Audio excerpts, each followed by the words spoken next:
Welcome back to Inside Vietnam.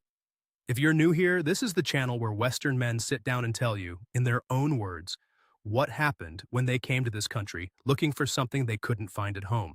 Today's story comes from Eamon Brady, 55 years old, retired Dublin firefighter, 31 years on the job, mostly out of Phibsborough Station on the north side of the city. He landed in Nha Trang in March of 2024 with €85,000 in the bank, a fire service pension dropping into his account every month, and what he describes as no clear plan beyond not being in Ireland anymore. 22 months later, roughly €1 billion Vietnamese dong of his savings was gone. About €37,500, half of everything he had. But I want you to understand something before Eamon starts talking, because his story doesn't fit the shape you might expect. He's not sitting here today telling you he was scammed by a wicked woman. He's telling you something harder than that. He's telling you he still doesn't know, even now, how much of it was love and how much of it was something else, and that the not knowing is the part that stayed with him longest. There's a wedding in this story. There's a cousin who'd had 3 rice wines and couldn't keep his mouth shut anymore. There's a half-built house on land that was never going to be his.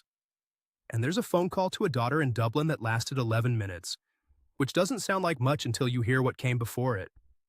This one's going to stay with you. Here's Eamon in his own words. Right. Where do you want me to start? I suppose I start in Drumcondra, because that's where I was before any of this. 1-bedroom flat above a chipper, magnolia walls. Every rented gaff in Ireland has the same magnolia walls. I don't know who decided that. A kettle, a little 2-seater couch I'd got off Done Deal for 40 quid, and a radio I kept tuned to RTA1, because the silence was worse than any of the Egypts they have on it. That was January 2022. 2 months after Maria had sat me down at the kitchen table of the house we'd lived in for 19 years and told me she'd met someone. Fella from her book club, would you believe? A retired solicitor. They'd been reading the same Sebastian Barry novel and apparently got chatting about it after. And one thing led to another, and there I was, signing papers in a solicitor's office on Capel Street, watching half my pension get carved off and the house in Glasnevin get put up for sale. I don't want to bore you with all that. Every man my age in Ireland has a divorce story, and they're all the same, and they're all boring to anyone who isn't living them. The thing I want you to understand is what came after. I'd retired from the brigade 6 months before Mairead left. 31 years, most of it out of Phibsborough. You do that job long enough, you forget how to do anything else. I had a routine, I had lads. I had Sunday dinners and Christmas roster and the smell of diesel in the engine bay at 4 in the morning when you knew you were going to be the first crew on whatever was coming over the radio. And then it was all just gone. Retirement, then divorce, then the flat in Drumcondra. In that order, bang, bang, bang, like someone had it in for me. The daughters wouldn't talk to me. Aoif's the eldest, she's 26 now, works in HR at some tech company on Barrow Street. Niam's 23, doing a master's in Galway. Both of them sided with their mam, which I understood, sort of, but the bit I couldn't get past was the reason. Marriott had told them I'd never been around. 24-hour shifts, Christmas Eves. I worked because someone had to. The piano lessons I paid for, the orthodontist, the school trips to bloody Salzburg, and all of it on my overtime. All of it because I wasn't going to be the kind of DA who said no. And somehow in the telling of it, I came out as the absent one. I rang a wife on her birthday in January 2023 and she didn't pick up. I left a voicemail, she didn't ring back. That was the first time I really cried since the funeral of a fella I worked with who went into a roof in Inchicore in 2009. Sat on that 2-seater couch in Drumcondra and just, well, you know, the Phibsborough lads tried, in fairness. Donald, that's my brother, lives out in Ashbourne. He'd ring every Sunday. The crew from B-Watch did a few pints in Doyle's the first while. But I was bad company. I knew I was bad company. I'd sit there with a pint of Smithwick's giving out about Mairead and the solicitor and the daughters, and after a couple of months the invitations stopped coming. Couldn't blame them. I wouldn't have wanted me at the table either. I called it being made redundant from my own life. That's the line I had for it when Donald would ring. Don, I've been made redundant from my own life. And he'd laugh because what else can you do, but it wasn't a joke, not really. I'd get up at 7:30 the way I'd done for 30 years. Put the kettle on, listen to Morning Ireland, walk to the spar for a paper I didn't really want to read, come back. And then there was just the whole day, the whole bloody day, every day, and nothing in it that needed me. I started avoiding Sundays. Sundays were the worst. Sundays in a happy life are roast chicken and the football on and someone slagging you off about something. Sundays in Drumcondra in 2023 were just me and the radio and the magnolia walls, and the smell of frying coming up from the chipper. I'm telling you all this because I want you to understand the state I was in when Donald sent me that link. It was the 7th of February 2024. I remember because it was the night Ireland played France in the rugby and we got a hammering. And I was sitting on the couch with a tin of Heineken and my phone buzzed. Text from Donald. Have a look at this, you miserable bastard. And a YouTube link. It was some English fella, maybe 40, sunburnt to bits, sitting on a beach in shorts. Behind him was the kind of blue that doesn't exist in Ireland. He was talking about Nha Trang. €800 a month, he said. Beer's €1. Got a girlfriend, got a flat, got a life. Said he'd never go home. I watched it. Then I watched the next one. Then I watched the one after that. 2 o'clock in the morning, I was still on the couch, tin gone warm in my hand, looking at videos of motorbikes and noodle shops and old expats in linen shirts laughing on rooftop bars. And I remember thinking very clearly, like a thing said out loud in the room. That's where I'm going. 40 videos in 2 nights. Donald rang me on the Friday, slagging, asking had I packed yet. I told him I was having a look. 6 weeks, I said. Just a look. 6 weeks. Christ. I flew out the 18th of March, 2024. Etihad through Abu Dhabi because it was 400 quid cheaper than the direct. And at that stage, I was still telling myself this was a holiday. 6 weeks. I'd packed a single big case and a carry-on. Left the rest of my stuff in Donald's garage out in Ashbourne. A few boxes of brigade memorabilia, my Dawes old toolkit, the photo albums Mariad hadn't bothered to take. I told the lad next door to keep an eye on the flat. Paid 3 months rent up front so I'd have something to come back to. That was the plan. I'm laughing now. 3 months rent. Christ. Cam Ranh Airport hits you the second the doors open. The heat. I don't know how to describe it to you if you haven't been. It's not Spanish heat or Greek heat where it's hot, but there's air. This was thick. Like walking into a room that had been closed up with the heating on for a week. I came out the arrival's door and my glasses fogged, and a young one in a high-vis vest was holding a sign with my name spelt wrong, Mr. Eamon Barty, and I just started laughing in the queue. Couldn't help it. The taxi to Nha Trang was meant to be 450,000 dong. The driver charged me 650,000. I knew. He knew I knew. We both did the polite little dance about it, and I gave him the money and a tip on top because, and this is the bit I want you to clock because it tells you everything about the head I came in with. In Dublin, a taxi from the airport into town is 80 quid. 650,000 dong is €25. I'd been ripped off by 10 quid and I felt like I was getting away with something. That was the first lesson Vietnam tried to teach me, and I missed it completely. The exchange rate makes you stupid. Everything feels free. 1,000,000 dong is €40. You hand over 1,000,000 dong for dinner for 2 and a few beers and you walk out feeling like a king. And your brain stops doing the maths because the maths feels insulting. Oh, what's another million? That phrase. What's another million? I must have said it to myself 1,000 times before I learned what another million actually was. Anyway, the hotel. I'd booked a place near Tran Phu, the big seafront drag. 90 quid a night for the first week, which was steep, but I wanted the aircon and a proper shower while I worked things out. Stepped out on the balcony that first evening with a tin of Tiger from the minibar and looked at the South China Sea going pink in the sunset. And I'm not too proud to tell you I had a little moment. Stood there with the beer sweating in my hand thinking, right, so this is what it looks like. The first 2 weeks I behaved myself. I want to make that clear because the way these stories go on YouTube, you'd think every Western fella who lands in Vietnam is straight down to some bar in District 1 with a lap dance on his knee inside an hour. I wasn't that. I'd done my reading on the Drumcondra couch. I knew about the bar girls on the strip, the dating apps, the WhatsApp, it's Zalo over here. Scams where some young one tells you she loves you within 48 hours and starts asking about her grandmother's hospital bills. I knew. I went on Vietnam Cupid one evening just to look, and I closed it after 10 minutes. Felt grubby. like I was being exactly the Egypt Marriott would have said I was. Instead, I joined a Facebook group, Foreign Men of Nha Trang, something like that. About 400 lads on it, mostly 50 plus, mostly British and Aussie and a few Yanks. I introduced myself, Eamon, Dublin, retired firefighter, just landed, anyone for a coffee, and within an hour, I'd 3 replies. Met 2 of them at a place called Iced on Hung Vuong.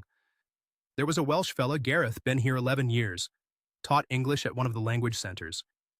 And an Australian called Macca, 68, divorced twice. He said, "Give me a mile and I'll fill an hour, mate." And he wasn't lying.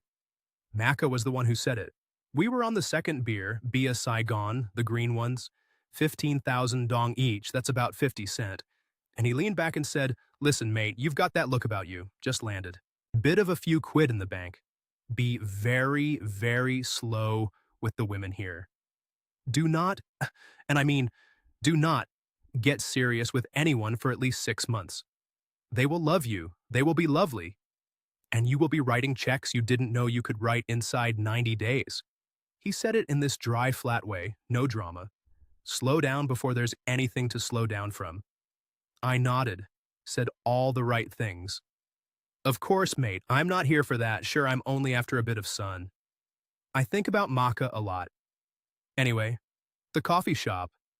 There was a little place about 3 streets back from the seafront, on a side road off Nguyen Thien Thuat. Quiet street, mostly locals. One of those clean tiled places with proper chairs and decent aircon and a glass counter with cakes nobody seemed to eat. I went in the 3rd morning because I'd been walking and the heat had me beat, and I ordered a scafe suaja and I made an absolute hames of saying, "Come on." The woman behind the counter, there was only her in there at that hour, she laughed. Not a mean laugh, a tired laugh, like a laugh from someone who didn't have a lot of energy spare for laughing. I went back the next morning and the morning after. By day 3, she was doing the coffee before I'd sat down. Half a smile, no chat, just Anya Amen, and she'd put it on the table and go back to whatever she was doing on her phone behind the counter. She was 34. I learned that later. Lynn was her name. She wasn't beautiful. I want to be honest about that because the YouTube versions of these stories all start with "she was the most beautiful woman I'd ever seen." And that's bollocks. She had a tired face and good eyes, and she always had her hair tied back, and she wore the same kind of plain blouses every day. And there was something about the set of her shoulders that I recognized, though I couldn't have told you what at the time. The 4th or 5th morning I came in, and she was behind the counter trying not to cry. Phone face down on the bar. She turned away when she saw me and wiped her face with the back of her hand and went into the kitchen. Came out a minute later with my coffee and her composure on, and this is the bit I'd give a lot to have done differently. I should have just taken the coffee and minded my own. Instead, I said, "Are you all right there, love?" She looked at me, just looked, and said, "My son is sick at school. I cannot leave the shop." I don't remember exactly what I said. Something about hoping he'd be okay. Something stupid. But I sat at that table for an hour and a half that morning, nursing a coffee that went cold, and when I got up to pay, she waved me off. "No, Anne. Today, free." And she said it like she meant it. I walked back to the hotel along Tran Phu with the sea on my left and the motorbike screaming past me on the right, and somewhere between the coffee shop and the lobby, I realized I was smiling.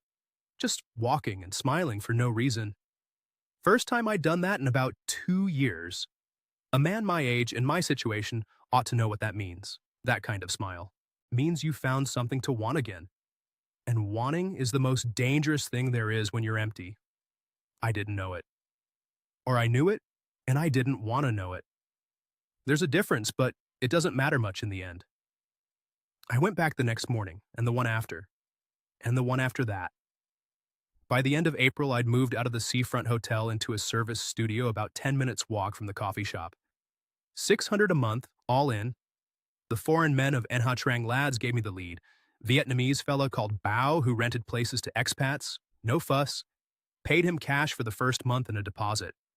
The flat was nothing special.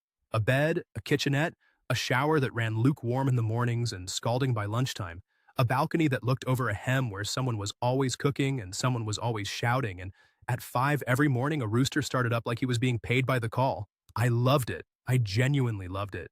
After 2 years of magnolia walls in Drumcondra, it was like being plugged back into the mains. The coffee shop was now part of my routine. An Amen Suaja? Same question every morning, same little half smile, same nod from me, same business. I'd sit by the window and read the Irish Times on my phone, and when it got slow, she'd come over and we'd talk a bit. Ben came in one Saturday morning, 9 years old, all elbows and front teeth, in a school polo shirt with a cartoon on it. He stood beside her at the counter and stared at me like I was the strangest thing he'd ever seen, which, in fairness, in that part of Nha Trang I probably was. Big lump of an Irishman with a red face. She said something to him in Vietnamese and he muttered, "Hello, sir," without looking at me, and I said, "Hawaii, young fella. What's the story?" And his face did a thing where he didn't know whether to laugh or run. He was Liverpool mad. That came out the second visit. There was a Mo Salah keychain on his school bag and I pointed at it, and he lit up like a lamp. Spent 20 minutes on his ma's phone showing me YouTube clips of goals I'd already seen, telling me about players I knew better than he did but pretending I didn't, because the look on his face was worth more than being right. Walked past a sports shop on Le Tonton that afternoon, and there was a kid's Liverpool jersey in the window. Proper one, looked legit, 600,000 dong. About 23 euro. I bought it without thinking. Brought it round the next morning in a plastic bag in his face when he opened it. Christ. He hugged me, just walked round the counter and hugged me round the middle and said, "Thank you," an aman into my belly, and I had to look at the ceiling for a minute. I never had sons. 2 daughters, and the daughters were grand when they were small, but Mariad was the one they ran to. I'd come off a shift at 8:30 in the morning, and they'd already be at school, and by the time I'd had my sleep, they'd be in bed. That's the firefighter's wife's complaint, and it's a fair one, and I won't pretend otherwise. But Ben in that coffee shop, hugging me for a knockoff jersey, that was a thing I hadn't felt before. I'd love to tell you I noticed in that moment what it was doing to me. I didn't. I just felt good. I felt like I was good for something. The first money came up about 3 weeks after that. School fees. Lynn mentioned it in passing. Ben's autumn term was coming up, 18 million dong, and she had it sorted, but it was tight. She said it in the way people mention things when they're not asking, which of course is its own kind of asking. But I want to be careful about how I describe this because in the moment, sitting there with my coffee, it didn't feel like an ask. It felt like she was just talking to me the way you'd talk to someone you trusted. I offered, "Lynn, let me sort it." She did the thing where she looked at me and her eyes went wet and she said, "No, I cannot accept this." Said it 3 times, "I cannot," and "You are too kind, I cannot." And the third time she said it, I had my Revolut open and was asking her for the bank details, and she gave them to me with her hand, shaking on the phone. And I sent 18 million dong to an account in the name of Nguyen Thi Huang. Her sister, she said. Huang handled all the family banking. Bit unusual, but I didn't think about it. 18 million dong. About 680 euro. Half a week's wages back home. Felt like nothing. That was the 11th of May, 2024. The mother came up in early June. Phone call to Lynn while I was at the shop one afternoon. She answered. Listened for a long time. Said vang, vang, vang into the phone in this flat, tired voice, and hung up and sat down at the table opposite me and just put her face in her hands. The mother in Phu Yen, 2 hours up the coast. Gallbladder needed a procedure. The public hospital had a waiting list, and the private one wanted 45 million dong. About 1,700 euro. I want to be honest with you here, the mother thing. I don't know. I still don't know. I never met the woman in person. There was a video call about a week after I sent the money where Lynn held the phone, and an older woman in a hospital bed cried at me in Vietnamese for 2 solid minutes. Cam on, cam on, cam on. I didn't understand a word of it, but I understood the tears and the bowing of the head. And Lynn translating, she says, "You are a son to her now, Anne." I'd been in Vietnam 10 weeks. I had a son. I had a mother-in-law. I'd never asked for either. Lynn refused the money the same way she'd refused the school fees. 3 times. Exactly 3. No, this is not your problem. I will find a way. And I insisted, and she cried, and the money went. 45 million dong, again to Huang's account. By the end of June, we were sleeping together. She moved a toothbrush into the studio, then a few clothes. Then she'd come over 4 or 5 nights a week, drop Ben at her sister's place on a Honda Wave that sounded like it was going to die any minute, and stay till morning. We never had the conversation about living together. She kept her own place, a room in her sister's flat in Vin Hai, she said. But in practice, she was in mine more nights than not. I moved into a proper apartment on Nguyen Thien Thuat in early July. 22 million dong a month, about €830. 2 bedrooms, balcony, a kitchen you could actually cook in. I told myself it was for me. I told myself if Ben ever stayed over, it'd be nice for him to have his own room. I told myself a lot of things in that period. The Australian, Maka, came round once. June, I think it was. Met me for a beer at a Quan Hao near my old studio, sat there with a bottle of 333 and looked at me sideways for a while. Mate, I hear you've got yourself a girlfriend. I shrugged it off. He nodded slow and said, You doing the family thing yet? I said, No, nothing like that. He looked at his beer. Said, All right, mate. Didn't push it. 3 months later, I'd spent more on Lynn's family than he probably had on his own kids in a year, and I never told him. And he stopped messaging eventually, and I was relieved, if I'm honest. The look on his face that evening was already too much. I never asked about the husband. That's the bit. I want you to hear that clearly. She'd told me the second or third week that her ex had gone to Saigon and they were not together anymore. Not divorced. Gone. There's a difference in any language, and I had 31 years of asking questions for a living. And I asked her exactly nothing, because I didn't want to know. Because if she'd said the wrong thing, the whole shape of it might come apart, and I couldn't afford that. I think about that a lot. The not asking. That's the part that wasn't done to me. The cafe thing came up at the start of August. We were having dinner at a buncha place on Phan Boi Chau, sitting on those little red plastic stools, a fan blowing on us, a fellow at the next table eating with his shirt off and watching VTV3 on his phone. And Lynn started crying into her noodles. Not dramatic, just tears. I asked her what was wrong and she shook her head and said, Not now. And that was the start. Took me 3 days to get it out of her. Landlord on the cafe was raising the rent 40%. There was a new Highlands Coffee opened up on Tran Phu, all glass and aircon and free Wi-Fi, taking the morning customers. The place needed modernizing, new espresso machine, new chairs, knock the back wall through to put more tables in, redo the front signage. 280 million dong, the contractor had said. About 10,500 euro. She wasn't asking me. I want to be very clear about that. She actually said the words, "an inch. This is not for you to fix." She and Huang would borrow from a relative in Saigon. The relative's terms were brutal. 3% a month, which is the kind of interest rate that ends families, but they'd manage. She said it in that flat, exhausted way she had, looking at her buncha, and I sat there looking at her and I thought about my Revolut balance. And I thought about 3% a month and I thought, for Christ's sake, this is what the money's for. I want you to understand the head I was in by August. I'd been in Vietnam 4.5 months. I was waking up next to a woman I'm not going to use the word love even now because I genuinely don't know what it was. But it was something, and it was the first something in 3 years. Bin was calling me Bo Amen. Bo means dad. And the first time he did it, I went out on the balcony and stood there for 10 minutes pretending I was looking at the hem. The mother was on video call once a week, telling Lynn I was a saint, and Lynn would relay it, and I'd wave the phone away and say, Get away out of that, sure stop. And every Sunday at 4 o'clock, Lynn would cook and Huang would come over, and Ben would do his homework on the dining table, and I'd sit there with a cold tiger and feel like a man with a household. You don't walk away from that over 10,500 euro. Or, I didn't. Better men might have. I paid the cafe money in 2 transfers, 10 days apart, both to Huang's account. The contractor was a cousin of Huang's husband. Bit of a discount. Family rate. I never met him. I never saw a quote in paper. The work happened. That part was real. One went in there in late September, and there were new chairs and a Marzocco machine, and the back wall was through, and Lynn was wearing a clean apron with a logo embroidered on it. New menu, new sign out front. Cafe Lynn. I remember thinking that was a mad name for a place she co-owned with her sister. Asked her about it. She said it sounds nice in English, and moved on. The morning I went to see the new cafe, the day it reopened, a waitress was wiping down a table when I came in.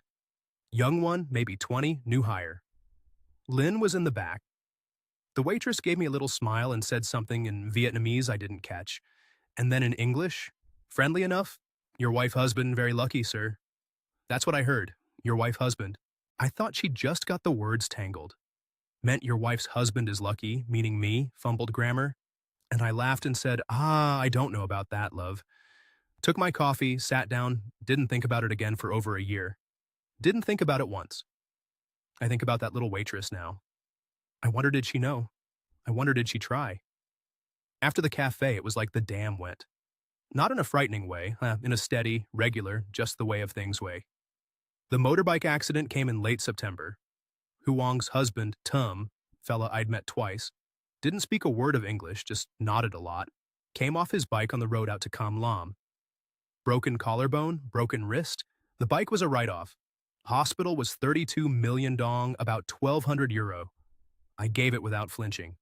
Family. October, Bin's braces. 28 million dong. The orthodontist on Yet Kayo fancy place. 1,100 euro. Please, we will pay back when the cafe is busy. I told her not to be ridiculous. Family, November. A niece on Lynn's side getting married down in Tui Hoa. We didn't go. I was glad we didn't go. But the contribution went 8 million dong in a red envelope, 300 euro. Face, Lynn said, when I asked why so much. They will count on. There was a fridge in there somewhere too. Lynn's mother in Pu Yen, the old one was making a noise, the food was going off. 12 million dong from a place in Tui Hoa, 450 euro. Lynn sent me the photo of it after, the mother smiling beside it with her hand on the door. I saved that photo. Still have it, actually, don't know why. By the end of November, Maka had stopped messaging. I'd seen it for a few weeks before I admitted it. He'd liked a couple of my posts on the Facebook group early on and then nothing. I sent him a Hawaii, fancy a beer? One evening in late October. Got a thumbs up emoji and no follow through, sent another in mid-November. Nothing. And I remember sitting on the balcony of the new apartment. Lynn was inside making bun bo hu, the smell of it coming out, lemongrass and chili, and that deep beef broth. A properly beautiful smell, and I read his last message and I thought, you bitter old bastard. You don't want to see anyone happy. I genuinely thought that. I thought Maka was the problem. I deleted the chat after a while. Spring cleaning, I told myself. I'd love to tell you that was the worst piece of self-deception I managed in that period, but it wasn't even top 3. Christmas came up and I'd told Donald back in October I'd ring on Christmas Day. Ring the girls too, you soft Egypt, he said. A wife's been asking how you are. I said I would. Christmas Day in Nha Trang. There's no Christmas. It's 28 degrees, and the karaoke from the bar across the hem is going at noon. And Lynn's family came over for a meal that wasn't a Christmas meal, just a Sunday meal that happened to be Tuesday. I had 3 or 4 tigers. I picked up the phone twice to ring Alfei and put it back down twice. I rang Donald at about 11 that night, slurring a bit, told him everything was grand. He said, and the girls? And I said, yeah, I'll get them tomorrow. I didn't get them tomorrow. I didn't get them at all. Then Tet came at the end of January 2025, and I learned what Li XE means. Red envelopes, money for the kids and the elders, and basically anyone you want to keep on side. And Lynn had a list. Cousins, aunts, the mother, the sister's kids, the contractor's kids, the woman who cleaned the cafe, the landlord's wife. I remember sitting at the kitchen table on the morning of the 30th, stuffing 200,000 dong notes into red envelopes by the dozen. Lynn writing names on them in her neat hand.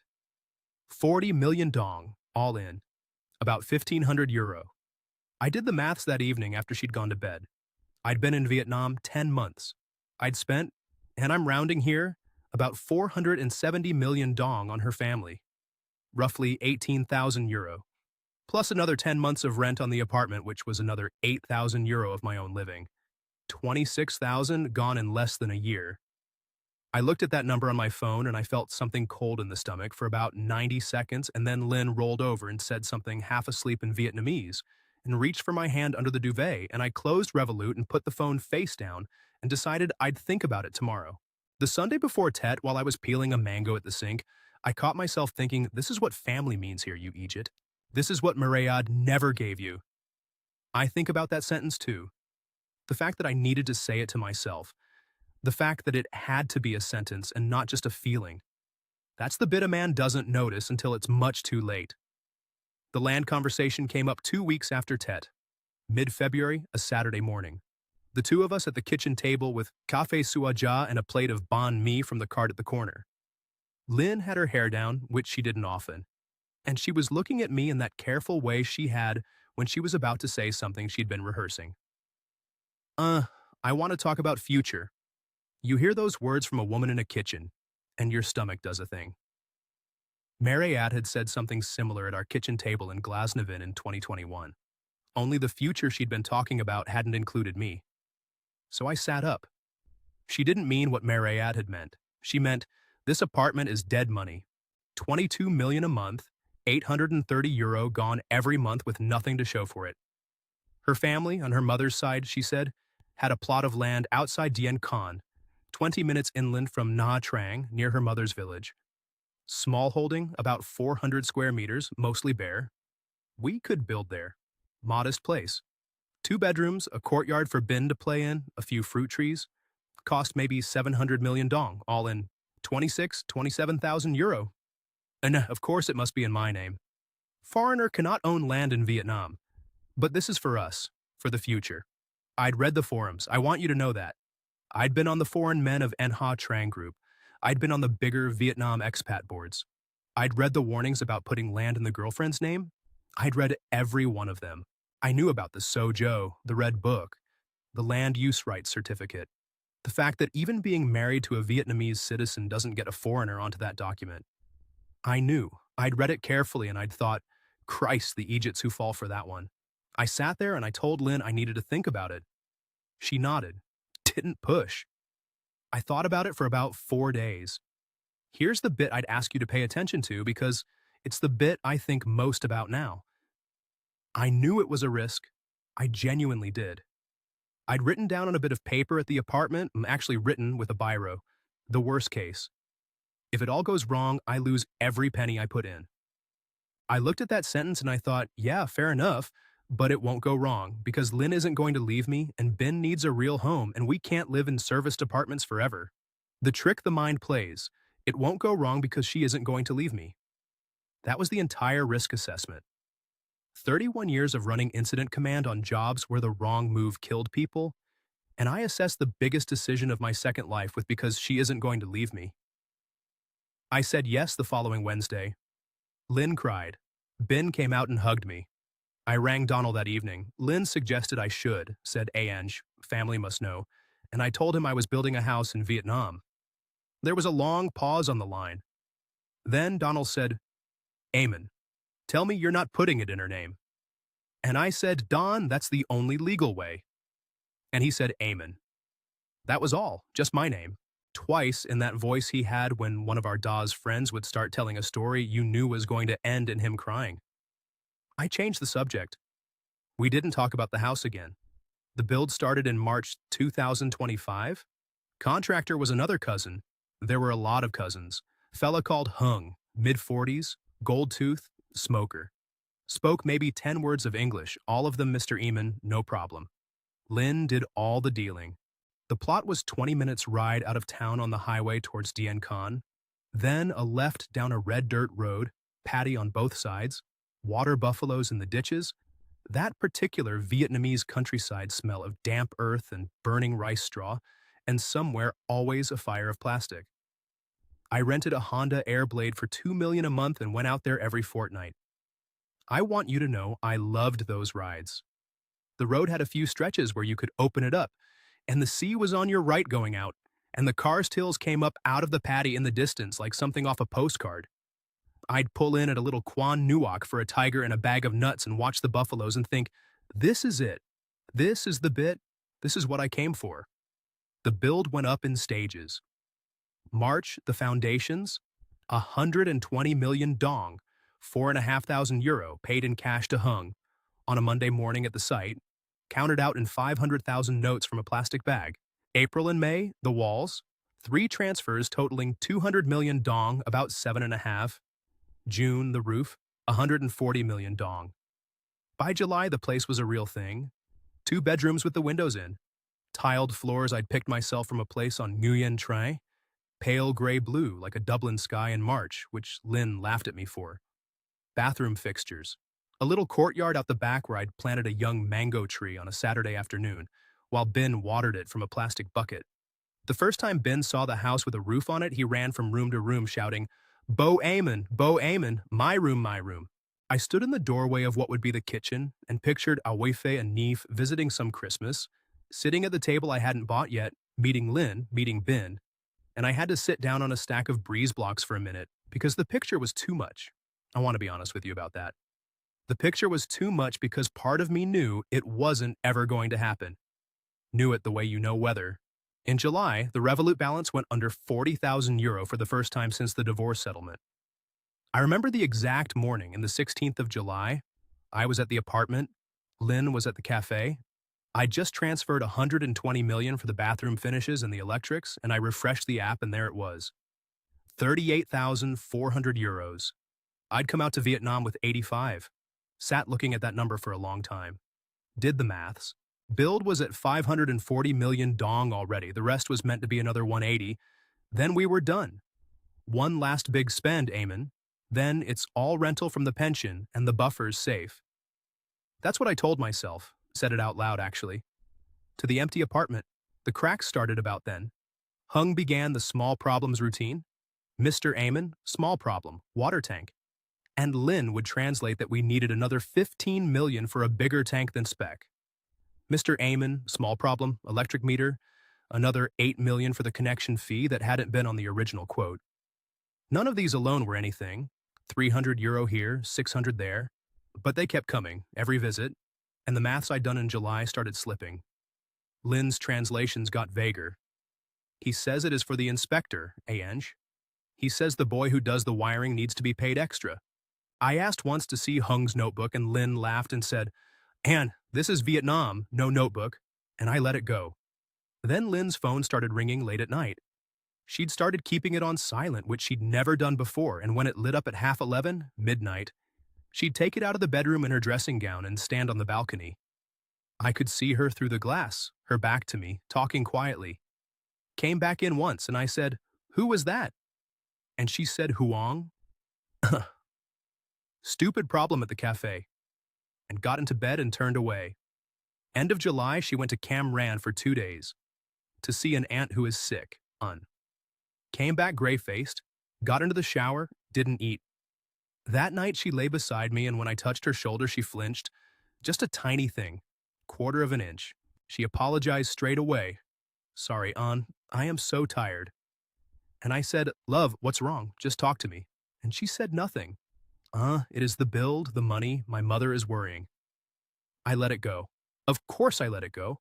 By that point, letting things go was the whole job of being me. The wedding invitation came on the 2nd of August. A cousin of Lynn's down in Dien Con, getting married the 3rd weekend of the month at her family's place. Lynn asked if I'd come. Of course, I said. Of course, love. I'd never been to a Vietnamese wedding. I was actually looking forward to it. Proper local thing, family on both sides. Real Vietnam, not the expat version.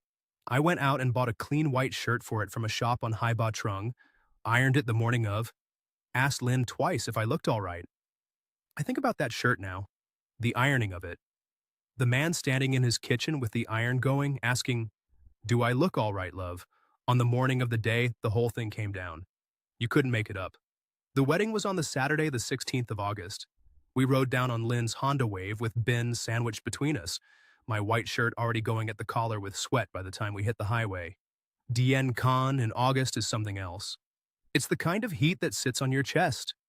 By the time we got to the family compound, concrete walls, a tin gate, the awning of a marquee out the back over a yard of red plastic chairs, I was ringing. It was a proper local do. None of the hotel banquet stuff you see in Saigon. The bride and groom on a little stage with fairy lights, an altar with incense and oranges, and a framed photograph of someone's late grandfather. 2 big speakers blasting a Vietnamese pop song that distorted every time the bass hit. About 150 people, all family or near enough. I was the only Westerner. I knew that going in, and I was, if I'm honest, a bit chuffed about it. Bo Amen, the Anh Thai with a Vietnamese family, slotting in like a regular. That was the head I had on me walking in. Lin was straight off into the kitchen with the women. Bin disappeared with a pack of cousins his own age. I got parked at a table of men, 8 of them late 20s to mid 50s, brothers and uncles and cousins of Lin, all of them grinning at me and pointing at the bottle in the middle of the table. Ruuja rice wine, clear stuff in a plastic 2-liter bottle that someone's uncle had made. Tiny glasses, the size you'd use for an egg cup. Mott, Hai Bei Do, and down the hatch. You don't say no. I knew that much. I'd been at enough Vietnamese dinners by then to know that refusing the first round at a wedding from your woman's male relatives is the kind of insult that doesn't get forgotten. So I drank. Then we drank again. Then they put a plate of something in front of me. Duck, I think, with rice and pickled greens. And I ate, and we drank again, and the karaoke started up somewhere behind me, an aunt belting out a Trin Kong San ballad. And the whole yard was a sweat-wet noise of voices and music and the smell of fish sauce and cigarette smoke. I was 3 or 4 shots in and feeling grand when the fella beside me leaned over. He'd been quiet up to then. Mid-30s, thin, wearing a shirt that didn't fit him properly across the shoulders. Sweating more than the heat warranted. He had decent enough English, better than most at the table. And he'd asked me earlier where I was from and nodded politely when I said Ireland. He said, "On Amen, may I speak?" I said, "Of course, mate. What's the story?" Sat back, topped up his glass. He didn't drink it. He looked at it for a second. Then he said, "My name is Tuan. I am cousin to Lin, from her father's side." "Grand," I said. "Pleasure." "My mother is sick," he said. "She has cancer. The liver." He held a hand up to his side just under the rib. Stage 4. The treatment in the hospital in Nha Trang is 40 million dong every month. We do not have it. My family does not have it. I made a sympathy noise. Started reaching for my back pocket. I genuinely thought he was going to ask me for money for it. And at that stage of the day, 3 roux in, I'd probably have given him something just to make the conversation pleasant again. He stopped me with a hand, shook his head. "No, I do not ask. I want to tell you something. I want you to picture this clearly. The yard. The karaoke. Lin somewhere out of sight in the kitchen. Bin running past the table, chasing another little fella with a balloon. And this thin, sweating man across from me, leaning in, his English getting careful, picking each word the way you'd pick stepping stones across a stream. The family money, he said. In our family, all of it goes to Lin's mother, to Pu Yen. Every month. Not for hospital. Hospital was small thing, 3 years ago, finished. Her mother is fine, healthy. He tapped his temple. The money is for life. Comfortable life. And for the building of the small house she has, the rental house her husband manages. Her husband, I said. I said it like a question, but it wasn't a question.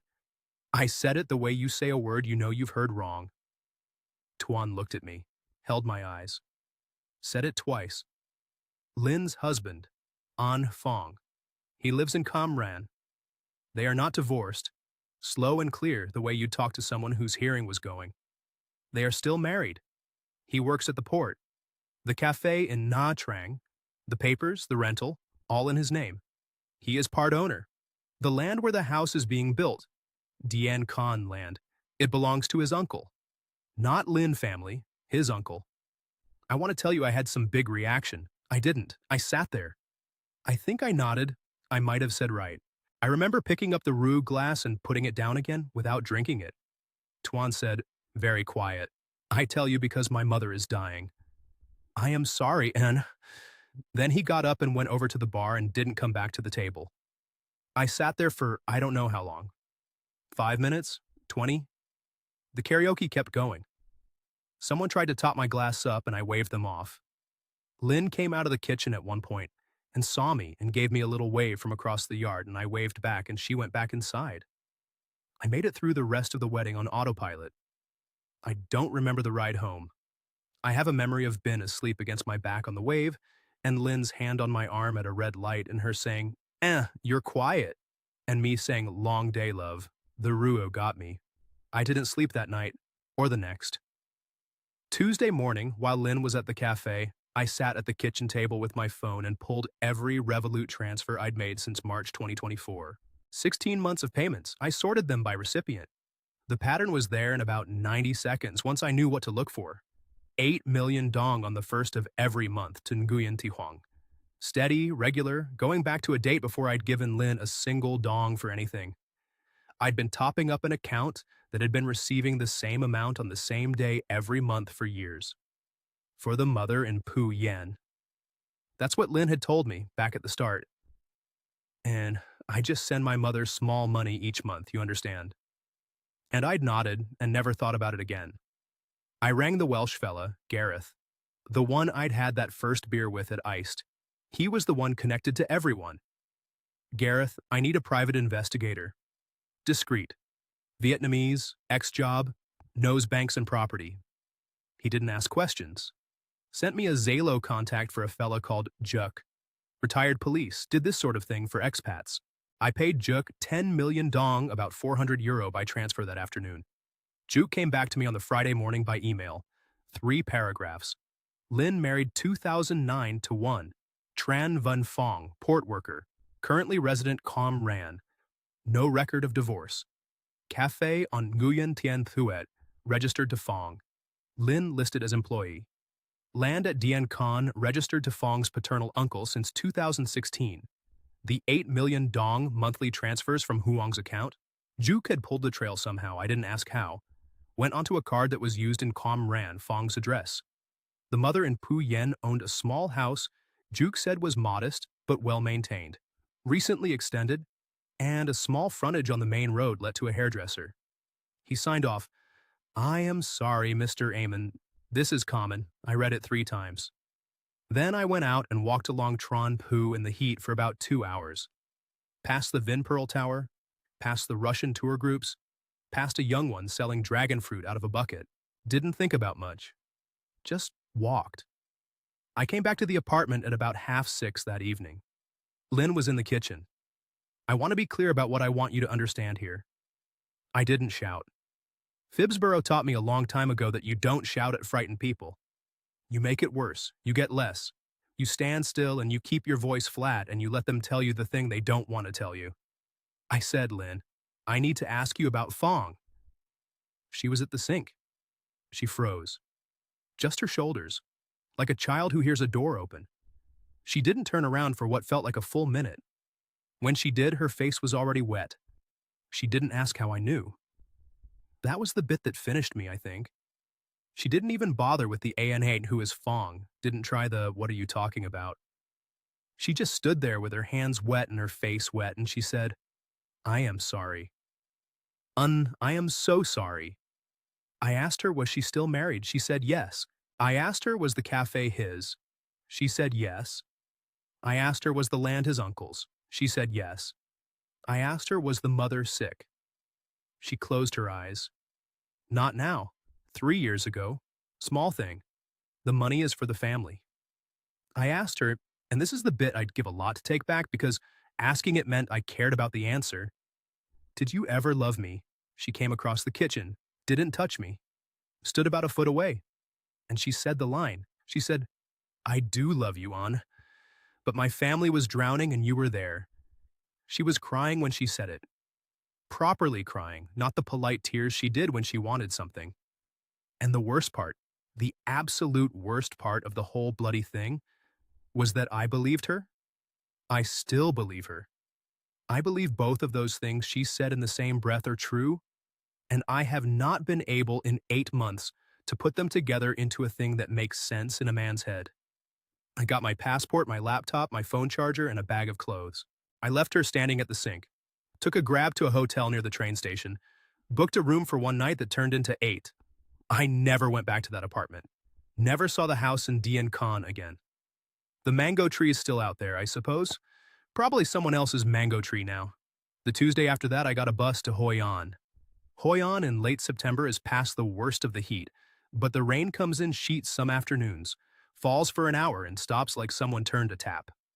I rented a room above a tailor's on a side street off Tran Hung Jiao, 10 minutes walk from the old town.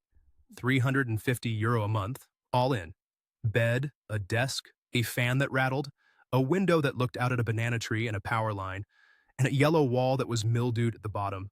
A flight of wooden stairs from the tailor's shop where two women sewed and watched Korean dramas on a tablet while they worked. One of them called me, the older one. Cafe? And every morning I'd say "Come on, Chi," and she'd push a glass of cafe gen across the counter, and I'd put a 20,000 dong note down, and that was 9/10 of my human contact for those first weeks. The first month I was no use to anyone. I want to be honest about that. I drank too much. Bia LaRue at the room, 2 big bottles a night, sometimes 3, and the fan turning, and the laptop open on the desk going through the bank records again like there was something I'd missed. There wasn't anything I'd missed. The maths was the maths. About 1 billion dong, all in. Roughly 37,500 euro across the 22 months.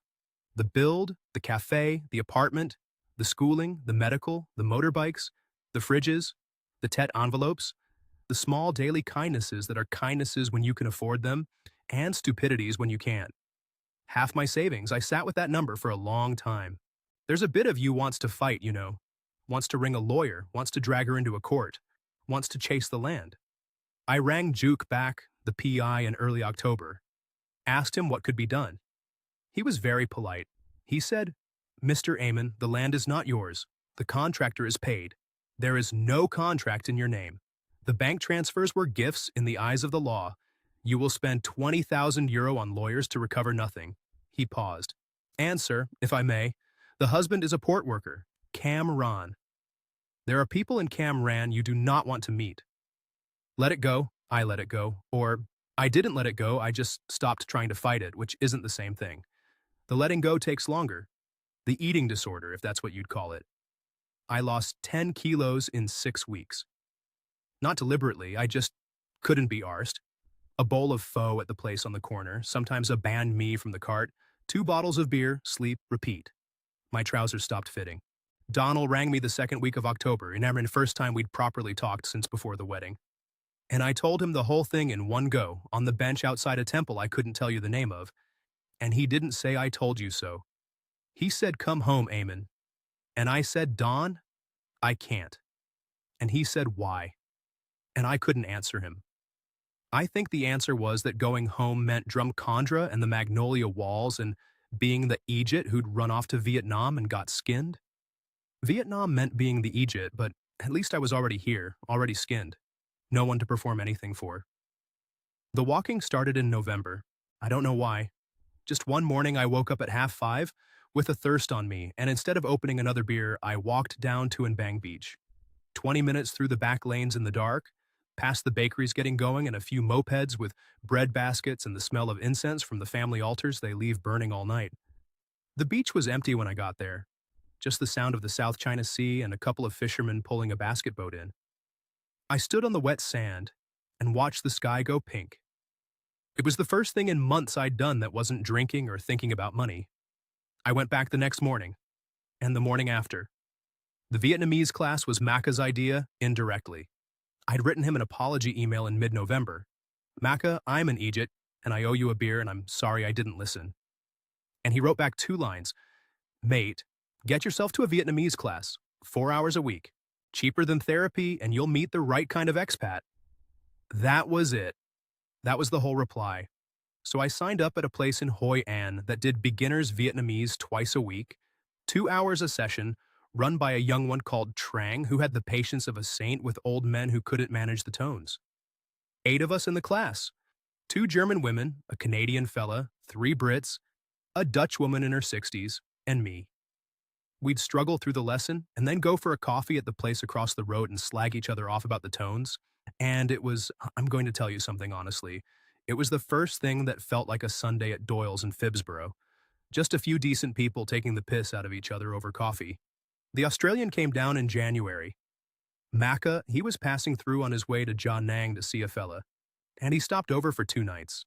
Met me at a Bia Hoi place near the An Hoi Bridge. Sat down with a glass of the watery stuff, looked me up and down. "Christ, mate, you've lost weight." I said, "Yeah." He said, "Good or bad?" I said, "Bit of both." He said, "All right then," and that was all. He didn't say "I told you," never said it once. I was waiting for it for 2 hours and it never came. I respect him for that. The phone call to Auifa was the 18th of February. Her birthday, 27th. I'd been awake since 4 in the morning rehearsing what I was going to say. I sat at a pea host all on Bak Jang at half 9 in the morning Vietnamese time, half 2 in the morning Dublin time. I waited till 9 her time, with a bowl of pho bo I wasn't going to eat, and I rang her. It went 4 rings. I was 100% sure she was going to let it go to voicemail, and I was already drafting the message when she picked up. Da, I didn't say anything for a second.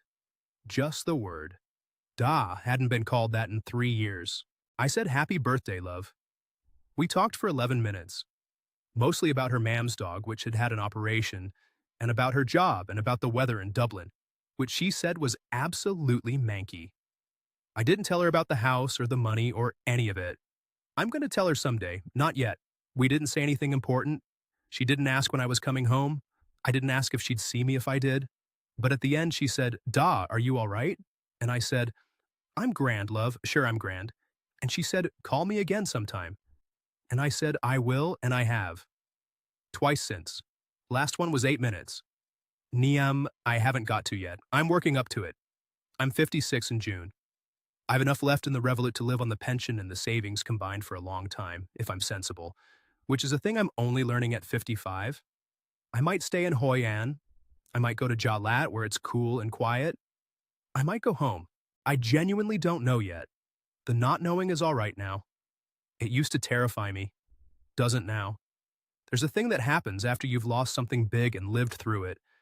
You stop being scared of the next thing the way you were before. I won't say that's worth 37,000 euro. It's not. But it's something. So, lessons. You want lessons. Right. Lads, listen. It wasn't all a lie. That's the bit they don't tell you on the YouTube. I want you to understand that. Sometimes she does care for you and she's emptying your account. And you've to hold both of those in your head at once or you'll go mad trying to make it one or the other. I genuinely believe Lynn loved me in some kind of way. I also genuinely believe she'd have kept on bleeding me until there was nothing left. Because her family was drowning, and I was a flotation device that washed up at her counter one Tuesday morning. And you do what you have to when your family's drowning. I'm not Vietnamese. I don't get to judge that the way I'd judge it if it was a Dublin woman doing it. But, and this is the bit, Vietnam doesn't owe you a fairy tale because Ireland gave you a kicking. It doesn't. Nobody here owes you anything. You came with a need so big, it was leaking out of you, and the only people who can spot a need that big are the ones who need to. That's the maths. And here's the line I want you to take with you, if you take anything. If a woman's family becomes your family in 8 weeks flat, ask yourself who was family before you arrived. Because they didn't disappear, mate. They didn't go anywhere. You just paid to not see them. I paid not to see Awef and Niev and Donald and the lads at Doyle's. I paid not to ring my own daughter on her birthday. The money I sent to Pu Yen, that was the price of not having to feel what I was feeling about Drumcondra. Lynn didn't take that money from me. I gave it to her. There's a difference, and it's the difference that matters. Don't come to Vietnam to outrun something. Vietnam will catch you.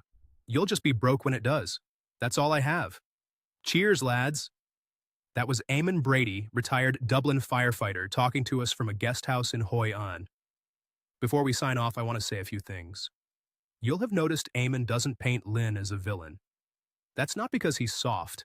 It's because his story is the kind that doesn't have one. The reality of what happened to him is that filial piety in Vietnam is real. The obligation to support your parents, your siblings, your extended family is genuine, deep, and culturally non-negotiable. And a Vietnamese woman with a struggling family and a sympathetic foreign boyfriend is going to channel resources home. That part isn't a scam. The scam in his case was specifically the husband, the marriage that was never disclosed, the cafe in another man's name, the land that belonged to a stranger's uncle. Those are the lies. The monthly support to the mother, the school fees, the Tet envelopes, those weren't lies.